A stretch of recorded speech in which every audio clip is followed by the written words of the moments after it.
Class 12th वाले सभी students ध्यान दें, 19 दिसंबर का जो पेपर है वो मैं आपको बता रहा हूँ। प्यारे विद्यार्थियों, अगर आप इस चैनल पर नए जुड़े हैं तो ध्यान से इस पेपर को देखें। मैंने आपसे कहा था कि आपको जो पेपर बताऊँगा वो वाकई आपकी परीक्षा में रियल साबित होने जा रहा है, इसलिए ध्यान से इस क्वेश्चन पेपर को देखिएगा और इन सभी प्रश्नों को अच्छे से याद कर लेना है, क्योंकि ये वो प्रश्न हैं जो परीक्षा में आ रहे हैं। प्यारे विद्यार्थियों, अगर आप ये पूरा पेपर देखते हैं तो बिल्कुल आपको पूरा पेपर परीक्षा में देखने को मिलेगा।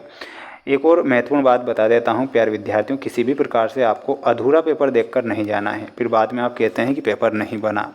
इसलिए आपको पूरा पेपर ही देखना है और अच्छे से मेहनत कर लेना है। अगर आपने इस बार अच्छे से मेहनत कर ली तो वाकई आप पास हो जाएंगे। मनुष्य होता है तो प्यारे विद्यार्थियों, मनुष्य कैसा जीव है इसमें आपको लिख कर आना है। मनुष्य एक जरायुज जीव है, तो यहाँ पर आपको जरायुज सही उत्तर के रूप में लिखना है। क्रोमोसोम शब्द किसने प्रस्तुत किया था? तो प्यारे विद्यार्थियों, क्रोमोसोम शब्द का जो प्रयोग था वो वाल्डेयर के द्वारा किया गया था, तो यहाँ पर आपको वाल्डेयर करेक्ट उत्तर के रूप में लिखना है।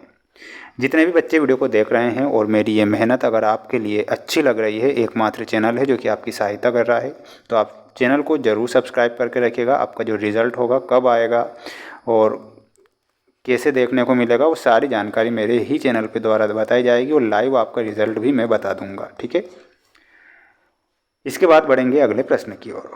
अगला प्रश्न ये रहा आपकी स्क्रीन के सामने। प्रश्न आपसे पूछा जाएगा कि मानव में एड्स विषाणु कैसे प्रवेश करता है, तो इसमें आपको क्या लिखना है? रक्त के माध्यम से मानव में एड्स प्रवेश करता है, तो यहाँ पर आपको रक्त लिखना है। नाइट्रोसोमोनास व नाइट्रोबैक्टर जीवाणु हैं, तो इसमें आपको क्या लिखना है? इसमें हमारा सही उत्तर क्या हो जाएगा फोर्थ में, और वो हो जाएगा नाइट्रीफाइंग। नाइट्रीफाइंग नाइट्रोसोमोनास व नाइट्रोबैक्टर के जीवाणु होते हैं, तो ये आपको करेक्ट लिख कर आना है। अच्छे से देख लेना है, बाद में आप ये मत कहना कि आपने जो पेपर बताया है पेपर नहीं आया है। प्यारे विद्यार्थियों, पेपर पूरा ही देखना है। अधूरा पेपर देखते हैं फिर कमेंट में आकर कहते हैं कि सर पेपर नहीं आया, तो ऐसा नहीं होता है, पेपर पूरा देखिएगा।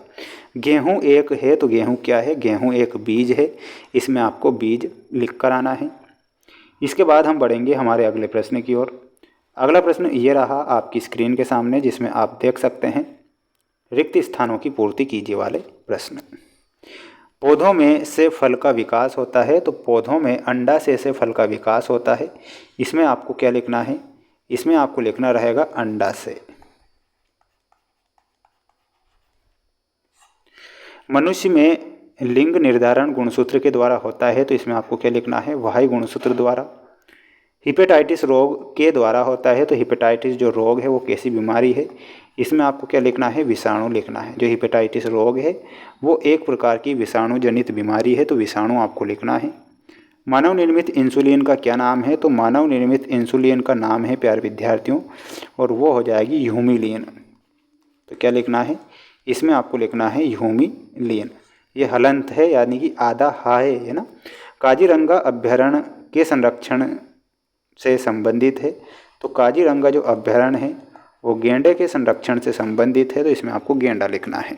ठीक है, इसके बाद हम बढ़ेंगे अगले प्रश्न की ओर। प्यारे बच्चों, में जो पेपर बता रहा हूँ ध्यान से देखना है और अच्छे से पढ़ के ही जाना है, पूरा पेपर देखना है।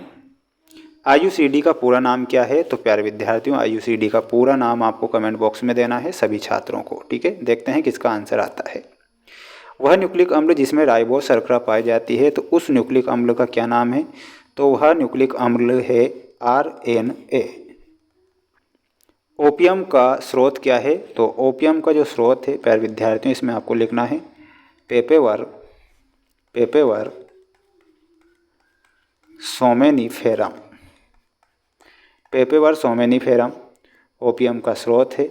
प्रथम जंतु क्लोन का क्या नाम है? तो इसमें आपको डोली लिखना है सभी छात्रों को, डोली हमारा सही होगा।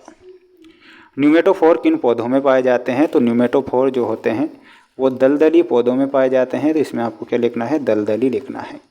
ठीक है, स्क्रीनशॉट ले लो और अच्छे से इन प्रश्नों को याद कर लो, मेहनत कर लो। बिना मेहनत के कुछ नहीं होगा। हालांकि मैं आपका दिल से साथ दे रहा हूँ और वो प्रश्न परीक्षा के लिए बता रहा हूँ जो परीक्षा में आ सकते हैं, क्योंकि ये सारे के सारे जो प्रश्न हैं मोस्ट इम्पोर्टेंट हैं।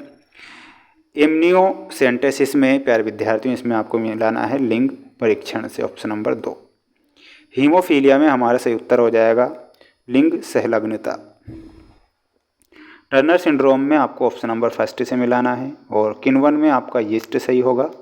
इंटरफेरॉन में प्रति विषाणु प्रोटीन होगा ऑप्शन नंबर फोर्थ। ठीक है, ये सारे के सारे जो प्रश्न मैंने बताए हैं ये मोस्ट इम्पोर्टेंट हैं। मोस्ट प्रश्न ही मेरे चैनल के द्वारा बताए जा रहे हैं। किसी प्रकार से रियल या वायरल के चक्कर में नहीं पढ़ना है, अच्छे से मेहनत करके जाना है। अगर रियल या वायरल के चक्कर में आप पढ़ोगे तो फेल हो सकते हो, इतना भी मैं आपको पहले ही बता देता हूँ। क्योंकि मोस्ट इम्पोर्टेंट पेपर के जो 4 सेट पेपर बता रहा हूँ जिनमें आपको ऑब्जेक्टिव टाइप प्रश्न बताए जा रहे हैं। 2 नंबर वाले प्रश्न, 3 नंबर और 4 नंबर वाले जो प्रश्न होंगे वो भी आपको नेक्स्ट वीडियो में बता दिए जाएंगे। तो मिलते हैं नेक्स्ट वीडियो में।